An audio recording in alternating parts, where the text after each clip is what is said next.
नमस्कार दोस्तों, आप लोग का वेलकम है आपके अपने यूट्यूब चैनल ड्रीम क्लासेस पे। तो चलिए आज की वीडियो में हम लोग चैप्टर 1 के वस्तुनिष्ठ प्रश्नों को कवर करेंगे। तो वीडियो में अंत तक बने रहिएगा दोस्तों, और चैनल को अभी तक सब्सक्राइब नहीं किया तो सब्सक्राइब जरूर कर लीजिएगा।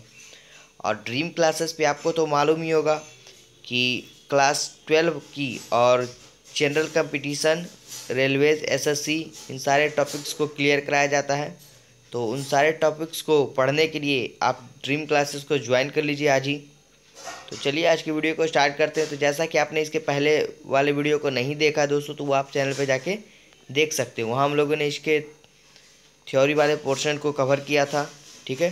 तो आज हम लोग इसके ऑब्जेक्टिव प्रश्नों को, यानी यूनिट फर्स्ट के, देखिए यूनिट फर्स्ट में चैप्टर 1 में हम लोग को इलेक्ट्रोस्टैटिक्स पढ़ना था। तो उसके ऑब्जेक्टिव प्रश्नों को आज हम लोग देखेंगे। उसके बाद हम लोग आगे वीडियो में देखेंगे इसके न्यूमेरिकल्स के टॉपिक को। उसके बाद फिर हम लोग यूनिट फर्स्ट में जो सेकंड चैप्टर है उसे कवर करेंगे, ठीक है। तो आपको सारी जानकारी चैप्टर में मिलते रहेगी हर एक वीडियो में। चैनल पे बने रहिएगा। चलिए, तो ज़्यादा समय नहीं लेंगे आप लोग का, तो स्टार्ट करते हैं वीडियो को। देखिए सबसे पहले प्रश्न पे आते हैं हम लोग। उसके लिए आपको 4 ऑप्शन भी दिए गए हैं। देखिए इस तरह के प्रश्न आपको एग्जाम में देखने को मिलेंगे। पहला प्रश्न हम लोग का ये वाला देखिए कि विद्युत आवेशों के बीच लगने वाला बल दिया जाता है।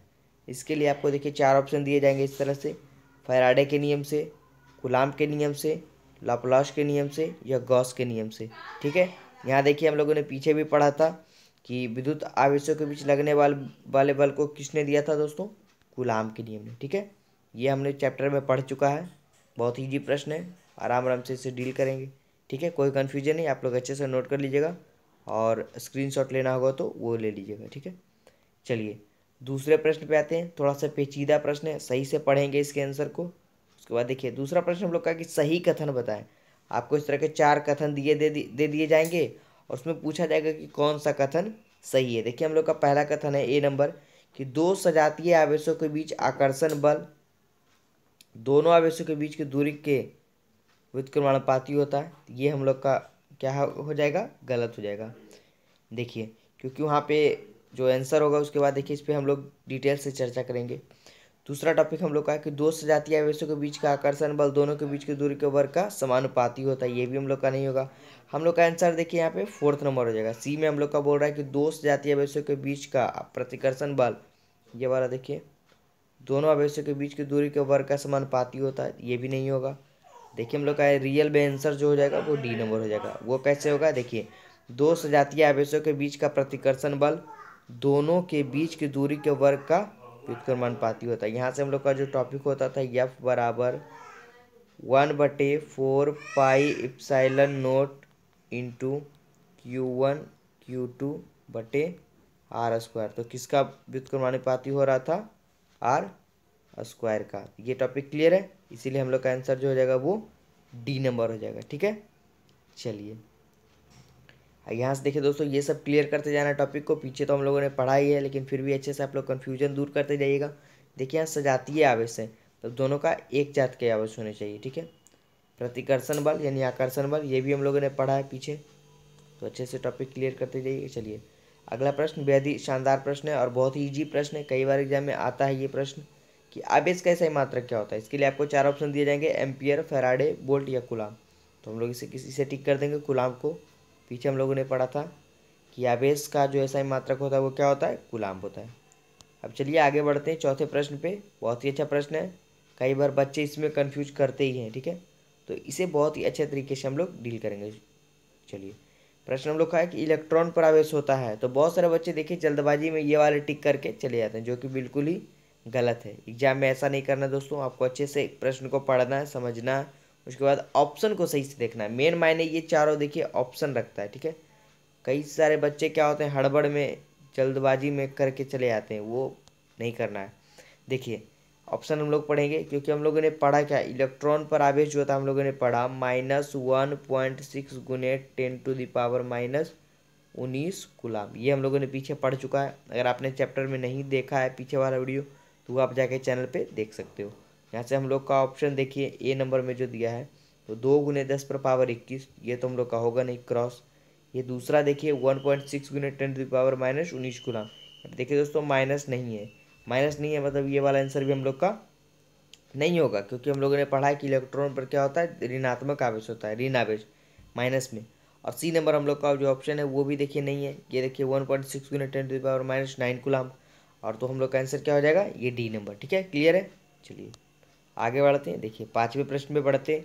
किसी माध्यम की अपेक्षिक प्रवैधुता, ठीक है, इप्सिलॉन ई आर बराबर होती है।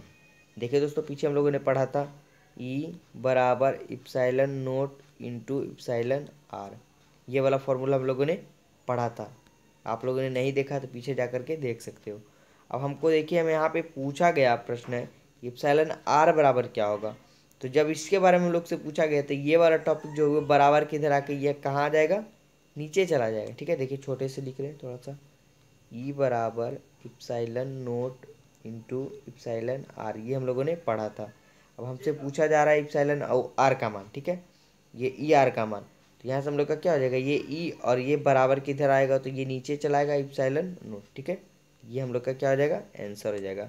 हम लोग का ऑप्शन नंबर ये ए हो जाएगा। क्लियर। ठीक है, किसी माध्यम की अपेक्षिक प्रवैधुता ई आर बराबर होती है ई बटे इप्सिलॉन नोट। ठीक है, चलिए आगे बढ़ते हैं। छठे प्रश्न में बहुत ही अच्छा प्रश्न है, थोड़ा सा पेचीदा टाइप का है, तो अच्छे से कवर करेंगे इसे। ठीक है, कमेंट बॉक्स में कमेंट जरूर कीजिएगा दोस्तों आपको ये वीडियो कैसा लगा, और ज़्यादा से ज़्यादा वीडियो को शेयर व लाइक कीजिएगा। ठीक है, चलिए प्रश्न है, आर दूरी से बिलग या अलग, बिलग बिलग या अलग एक ही होता है। ठीक है, तो ये अच्छे से कवर करते जाना है, भाषा को अच्छे से समझना है। ठीक है, भौतिकी या फिजिक्स में भाषा का ही जो होता है वो प्रॉब्लम होता है बच्चों को।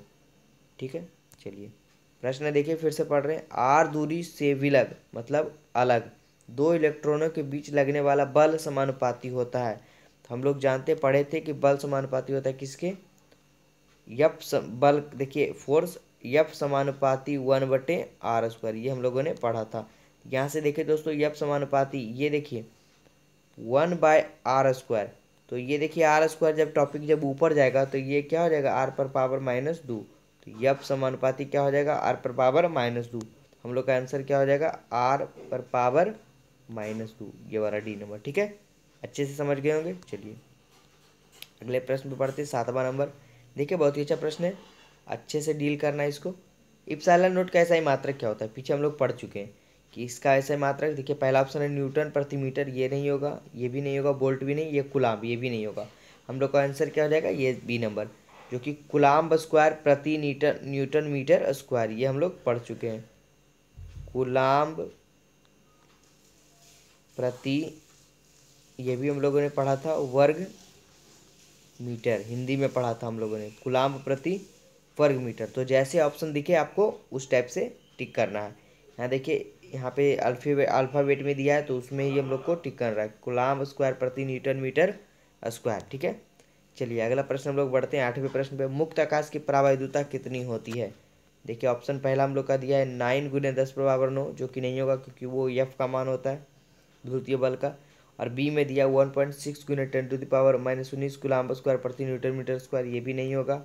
हम लोग का आंसर क्या हो जाएगा दोस्तों, सी नंबर 8.85 × 10⁻12 कूलम्ब स्क्वायर प्रति न्यूटन मीटर स्क्वायर, मुक्त आकाश की प्रवाहिता। ये भी हम लोगों ने पीछे चैप्टर में पढ़ा था। तो अच्छे से ऑप्शन को सही से पढ़ते जाना है और डील करते जाना है। ठीक है, और नोट करते जाइएगा, सारे प्रश्न इंपॉर्टेंट हैं, आपको आगे बहुत ही काम देने वाला है ये सारा प्रश्न। अगला प्रश्न हम लोग का है कि एक कूलम्ब वह आवेश है जो शून्य में 1 मीटर की दूरी पर स्थित समान आवेश पर बल लगाता है, यानी F बराबर क्या होगा। F बराबर हम लोगों ने पढ़ा है कि 9 × 10⁻9 न्यूटन, ये हम लोगों ने पढ़ लिया है पीछे। हम लोग का आंसर क्या हो जाएगा, ये सॉरी हम लोग का ऑप्शन नंबर ये कौन सा हो जाएगा दोस्तों, बी सी नंबर। ठीक है, चलिए अगले प्रश्न पे आते हैं। देखिए बहुत ही अच्छा प्रश्न है, इसे आप लोग वी जरूर कर लीजिएगा, अच्छे से यहाँ पे समझाने का प्रयास करेंगे हम, अच्छे से आप लोग इसे समझ जाइएगा। ठीक है, चलिए अच्छे से चलिए स्टार्ट करते हैं। प्रश्न हम लोग का, यदि दो आवेशों के बीच की दूरी, मान लीजिए कोई दो आवेश है, इसके बीच की दूरी आधी कर दी जाए। मान लीजिए कि पहले इस पर r दूरी था, अब हम लोग इसकी दूरी को क्या कर देंगे, r/2 कर देंगे। देखिए फिर से समझेंगे इसको। ठीक है, यदि दो आवेशों के बीच की दूरी आधी कर दी जाए तो उसके बीच लगने वाला बल हो जाएगा, देखिए हमारा आंसर क्या होगा, और सबसे पहले इसके सॉल्यूशन को हम डिटेल से पढ़ेंगे। F1 बराबर हम लोग का क्या दिया है दोस्तों, देखिए 1/4 pi into Q1/Q2 Q1 into Q2 बटे R1 का स्क्वायर। यहाँ R1 हम लोगों ने इसीलिए लिया क्योंकि यहाँ पे दो आवेशों के बारे में बात कर रहा है, ठीक है। तो पहले आवेश पर R1 दूरी है, पहले आवेश के बीच की दूरी, ठीक है, पहले वाले का। और जब हम लोग F2 ज्ञात करेंगे तो F2 में क्या हो जाएगा, 1/4 पाई इंटू Q1 Q2। और जब इसकी दूरी आधी कर दी जाए, मान लीजिए शुरू में R1 था, जब दूरी को आधी कर देंगे तो R1/2 होगा। यहाँ से हम लोग का कितना मान हो जाएगा, R1/2 का स्क्वायर। तो जब इसे हम लोग डील करेंगे, आगे हल करेंगे, तो F2 बराबर 1/4 पाई इंटू Q1 Q2। ये देखिए R1 पे भी स्क्वायर है और 2 पे भी स्क्वायर है, ठीक है। ये हम लोग का R1 का स्क्वायर कितना हो गया, R1 स्क्वायर, और 2 का स्क्वायर नीचे 4 हो गया, ठीक है। ये क्लियर हो गया दोस्तों, यहाँ पे 2 है, अच्छे से क्लियर कर लेना है। ये वाला टॉपिक दिख नहीं रहा होगा आप लोग को, ये R1/2 है, ठीक है, R1/2 है, ठीक है। चलिए यहाँ से देखिए ये वाला टॉपिक आप लोग अच्छे से समझ गए होंगे। ये जब R1/2 था, हम लोगों ने F2 बराबर क्या निकाला, 1/4 पाई इंटू Q1 Q2 बटे R1। ये देखिए R1 पे भी स्क्वायर था और नीचे 2 पे भी स्क्वायर था, तो R1 का स्क्वायर R1 स्क्वायर और 2 का स्क्वायर 4 हो गए, ठीक है। अब हम लोग क्या लिख सकते हैं, F2 बराबर, यहाँ से देखिए F2 बराबर क्या हो गया, कि 1/4 पाई इंटू Q1 Q2 बटे R1 का स्क्वायर, और ये 4 ऊपर जाके गुना हो गया होगा, यहाँ पे देखिए, ठीक है। ये नीचे वाला टॉपिक ऊपर गया थर्ड पोर्शन में, ठीक है। चलिए अब हम लोग देखिए दोस्तों, यहाँ से F2 बराबर क्या लिख सकते हैं, इसका मान हम लोग का F1 होगा, क्योंकि F1 बराबर हम लोग पढ़े थे, F बराबर 1/4 पाई इंटू Q1 Q2 बटे R1 का स्क्वायर, यानी R स्क्वायर पढ़े थे, तो यहाँ R1 है, यहाँ से हम लोग का क्या हो जाएगा F1, ठीक है। क्लियर होगा अच्छे से। देखिए ये वाला इतना का मान कितना आया F1, और यहाँ 4 है बच गया साइड में, तो 4 को गुना कर दिए। यहाँ से हम लोग क्या बोल सकते हैं, F2 का मान जो आया वो 4F1 हो गया। इसे सीधा करके हम लोगों ने लिख दिया 4F1। यानी यदि दो आवेशों के बीच की दूरी को हम लोग आधी कर देंगे तो उस पर लगने वाला बल क्या हो जाएगा दोस्तों, 4 गुना हो जाएगा, ठीक है। तो इस कॉन्सेप्ट से हम लोग पढ़ेंगे तो आपका कोई भी वस्तुनिष्ठ प्रश्न इस टाइप का न्यूमेरिकल टाइप का छूटने वाला नहीं है, ठीक है। तो क्लियर कर लिया, यहाँ पे हम लोग का ऑप्शन नंबर क्या हो जाएगा दोस्तों, ये डी नंबर, 4 गुना। क्लियर है। चलिए कोई दिक्कत होगा कमेंट बॉक्स में कमेंट जरूर कीजिएगा।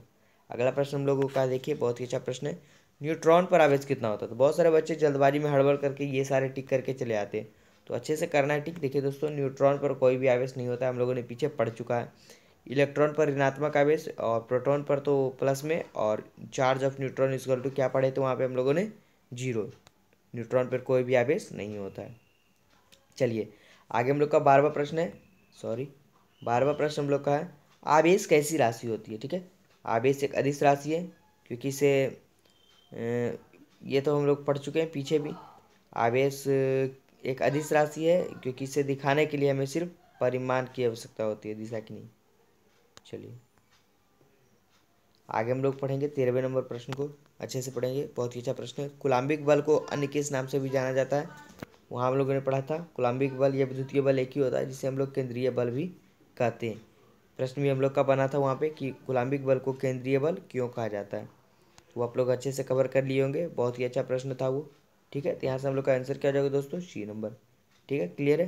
चलिए अब देखिए, हम लोगों ने कुछ बेहद ही शानदार प्रश्नों को उठाया जहाँ पे बच्चे कंफ्यूज करते हैं बहुत ज़्यादा, याद देख रखिएगा। देखिए अच्छे से 14वां प्रश्न हम लोग का है कि आवेश के आयतन घनत्व को सूचित किया जाता है। तो यहाँ से देखिए हम लोग का आंसर क्या हो जाएगा, रो द्वारा। अगला प्रश्न हम लोग का देखिए दोस्तों 15वां नंबर, कि आवेश के पृष्ठीय घनत्व का SI मात्रक क्या होता है। देखिए पृष्ठीय घनत्व है, तो पृष्ठीय यानी क्षेत्रफल के बारे में आ गया, तो कुलाम्ब, देखिए हम लोग का ऑप्शन नंबर क्या हो जाएगा, बी नंबर, कुलाम्ब प्रति मीटर स्क्वायर। क्षेत्रफल था तो मीटर स्क्वायर, ठीक है। आपने पीछे नहीं देखा तो वो देख सकते हो जाके चैनल पे। आवेश के आयतन घनत्व का सही मात्रक, देखिए आयतन के बारे में आ गया दोस्तों, मीटर क्यूब, ठीक है। हम लोग का आंसर क्या हो जाएगा, डी नंबर, ये वाला, कुलाम्ब प्रति मीटर क्यूब, ठीक है। चलिए अगला प्रश्न 17वां प्रश्न है, आवेश के रेखीय घनत्व को सूचित किया जाता है लैम्ब्डा द्वारा। हम लोगों ने ये सारे प्रश्न पीछे पढ़ चुके हैं अच्छे से डिटेल में। चलिए आगे बढ़ते हैं 18वें प्रश्न पे, आवेश के पृष्ठीय घनत्व को अब किससे सूचित किया जाता है, तो वो हम लोग का यहाँ पे आंसर क्या हो जाएगा, सिग्मा द्वारा, ठीक है। चलिए अगला प्रश्न हम लोग का 19वां नंबर, आवेश के रेखीय घनत्व का SI मात्रक क्या होता है, तो कूलाम प्रति मीटर। ये हम लोगों ने पढ़ा था, आपको इस टाइप के ऑप्शन देखने को मिलेंगे, तो कंफ्यूज नहीं होना, अच्छे से आप लोग को पढ़ के जाना है, कवर करके जाना है टॉपिक को। चलिए और आज के लास्ट प्रश्न पे आप लोग बात करते हैं, प्रोटॉन पर कितना आवेश होता है, ये हम लोग का ऑप्शन आपको दिया गया है। देखिए 1 पॉइंट माइनस में, ये देखिए 0, ये प्लस में, ये कोई नहीं। याद रखेंगे दोस्तों, इलेक्ट्रॉन पर माइनस और प्रोटॉन पे प्लस, तो हम लोग का ऑप्शन क्या हो जाएगा, सी नंबर 1.6 × 10⁻⁻⁰ कूलम। ठीक है, यहाँ पे माइनस होना जरूरी है। क्लियर हो गया दोस्तों। तो ठीक है, आज के वीडियो में इतना तक ही। आगे आपको इसके न्यूमेरिकल्स और चैप्टर 2 के वीडियोस जल्दी प्रोवाइड करा दिए जाएंगे। और इसके बाद आप लोग को जो चैप्टर यूनिट फर्स्ट में जितने भी VVI प्रश्न बच गए हैं, ठीक है दोस्तों, उसे भी आप लोग को जल्दी कवर करा दिया जाएगा। और केमिस्ट्री के क्लासेस भी ड्रीम क्लासेस पे बहुत ही जल्द स्टार्ट होने वाले हैं। तो चैनल पे बने रहे, जुड़े रहे और इसी तरह चैनल को सपोर्ट करते रहें। ठीक है, आप लोग का सपोर्ट ही हमारे चैनल के लिए बहुत ही आवश्यक है। ठीक है, तो thank you for watching this video. इसी तरह चैनल पे बने रहें।